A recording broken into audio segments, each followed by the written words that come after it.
je t'explique la franc-maçonnerie et les rites maçonniques en 30 secondes.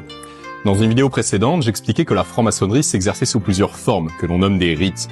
Il y a en France 7 rites pratiqués, je t'explique ici l'histoire du rite égyptien, du paysage maçonnique français, le rite ancien et primitif de Memphis-Mizraïm, le RAP2M.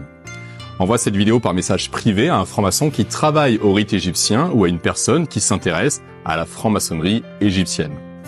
Comme son nom l'indique, le rite égyptien ne vient pas d'Égypte. Il a été créé en Italie par des militaires français de la grande armée napoléonienne au sortir de la campagne d'Égypte sur l'élan de l'égyptomanie qui foisonnait dans tout l'Empire. Le rite est dit égyptien car il s'inspire des traditions de l'Égypte ancienne, sa mythologie, ses pyramides, ses sphinx, ses hiéroglyphes, ses symboles, son rapport à l'immortalité spirituelle. Tout a commencé au début du 19e siècle, lorsque les militaires et administrateurs de l'Empire en place en Italie créèrent un rite d'inspiration égyptienne, le rite de Mizraïm.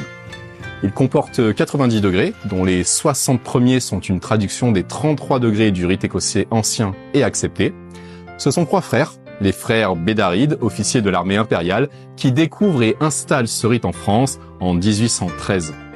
De confession juive, les frères en accentuent le caractère hébraïque avec la Kabbale et la portée initiatique et tellurgique avec l'alchimie.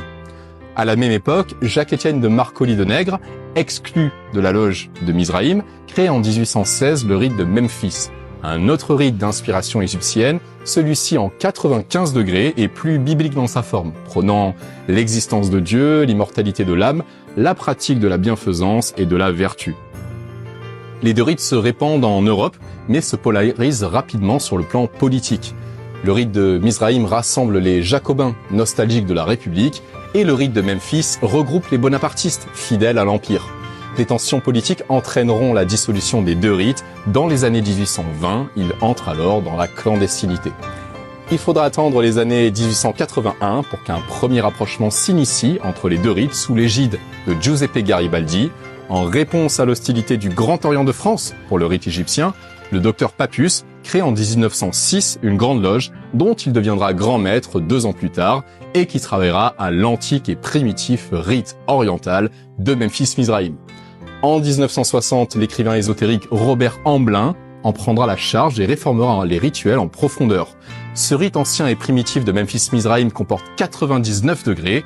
À la mort d'Amblin, plusieurs branches vont se créer et le rite égyptien se pratiquera dans des petites obédiences éparpillées. Il sera réveillé par le Grand Orient en 1999, dont certaines loges bleues travaillant donc aux 3 premiers degrés le pratiqueront. Et dis-moi donc si le rite égyptien de Memphis-Mizraïm devait s'incarner en un personnage connu, qui serait-il selon toi? Écris ta réponse en commentaire pour voir ma réaction et je posterai en story les idées les plus originales. Sur ce mon frère, ma sœur, j'ai dit.